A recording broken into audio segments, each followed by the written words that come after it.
speaking with Abel Sanchez, the head trainer for Gennady Golovkin. And Coach, your thoughts about the news on Canelo deciding to vacate the title? Well, I'm glad that it's over. I'm glad that he's made a decision.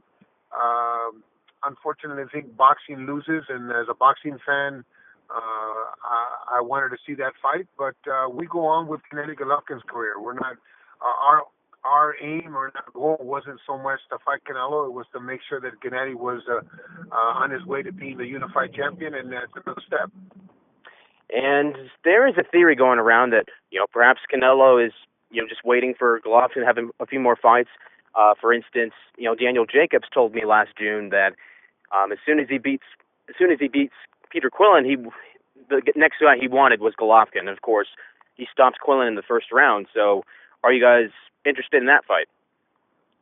Well, I think that's now that this Canelo issue is out of the way, I think that Jacobs fight is a great sell. I think that Jacobs' cancer story in him being a champion, I think there's a double whammy to that. I think that a fight in New York with him would be a heck of a sell for a lot of different reasons. But I don't see Daniel Jacobs calling for Gennady Golovkin recently, at least not out in the media anyway. Maybe there's some friends he has said it, but he hasn't been very vocal about it. So hopefully Tom Loeffler can put something together. We'd like to fight 2 more times this year, maybe late August, early September, and in December. Gennady would like to fight 2 more times, so hopefully there's something to be put together either with Jacobs or with somebody else.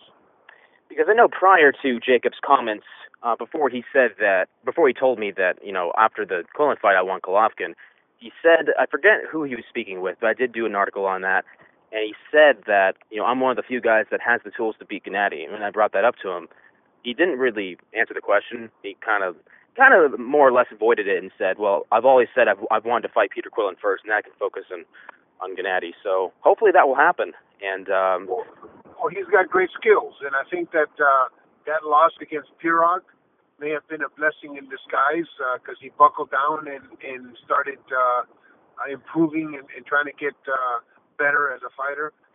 Sometimes when you're undefeated, if your focus is not right, if you're young, you're not looking at to improve your skills. And I think that fight with Pirog kind of maybe showed him that he had to get better. And he's gotten much better just by that showing against Quillin. Tells you that not only is he a bigger puncher, but he's a better technician inside the ring. So if he had skills before, he's got even better skills now. So I would love to see that fight. And he certainly has exemplified the improvement in his skills in his recent fights. However, he still is open for big shots. Sergio Mora dropped him, and as you mentioned, Pirog. So that has to be an advantage in Gennady's favor, given his 21 consecutive knockout streak, or 22 now, excuse me.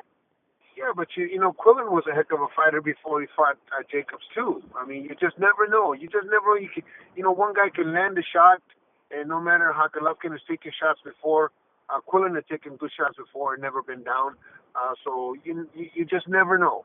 You never know when a guy's going to get hit with that perfect shot and it hurts him. And Jacobs has got quick enough hands and enough power that may happen. We won't know until we step to the ropes, and we won't know how he reacts to Gennady's power until we step to the ropes. But obviously, since the Pirog fight, he's done very, very well. So he is the interim champion. He is the guy that probably is our mandatory. So if that's put together, I think it's an interesting fight. And when Golovkin does unify the division, you guys considering moving up to 168 after that? I mean, if there's no one else left to beat. Absolutely. There's a lot of options after he unifies the 4 belts. But that was the whole plan.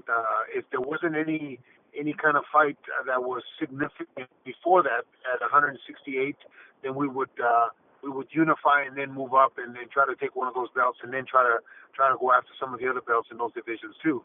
But the goal right now that the WBC is out of the way and now he is WBC champion, we probably inherit a mandatory with them too. So I'm sure we'll have to fight a mandatory somewhere along the way.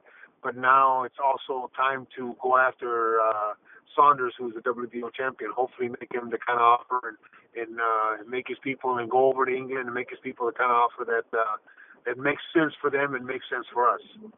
And Saunders is a pretty honest guy. He's one of the few guys that will, even say that, I don't want to fight Golovkin until, he's kind of slowed down a little bit.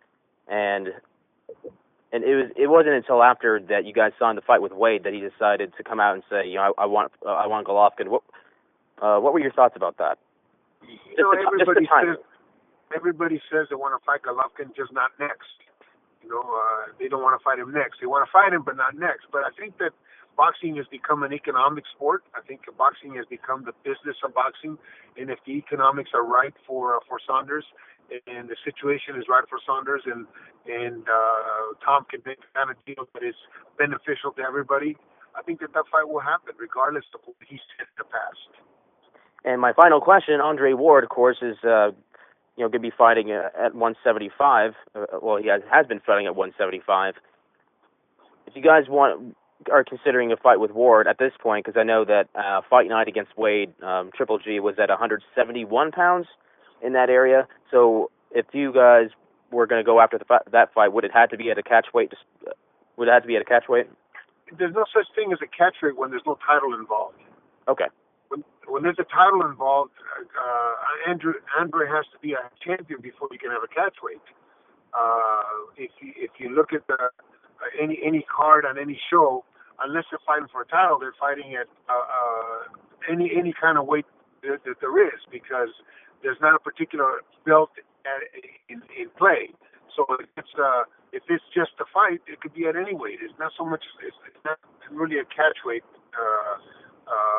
like it is when you're fighting for a world title. For a world title, it's a particular maximum, whether it be 60, 68, or 75.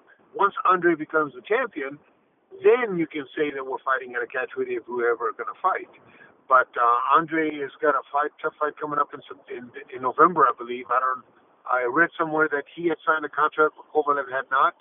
Hopefully that fight comes off, because I think it's the fight that boxing needs. Just like I thought that Canelo and Golovkin was a fight that boxing needed after that fiasco with Mayweather and Pacquiao. But it hasn't happened yet. They're not in the ring yet, so I hope that it does happen. But if somewhere down the road we unify the belt and we move up in weight, then of course that fight is a possibility, because he's a great fighter. I was a freshman in high school when Mayweather Pacquiao was supposed to happen the first time. What a letdown. Anyway. Yeah. The letdown wasn't that it happened. The letdown is how it happened. Yeah. If 5 years ago, it would have been a heck of a fight. And unfortunately, both guys grow old, and both guys grow respectful, and both guys grow safety first. So for what we paid, I think that we were very disappointed. Absolutely. All right, Coach, thank you very much for joining us, and wish you the best of luck going forward. Thank you, Ryan. Have a great day. All right, you too. See you around.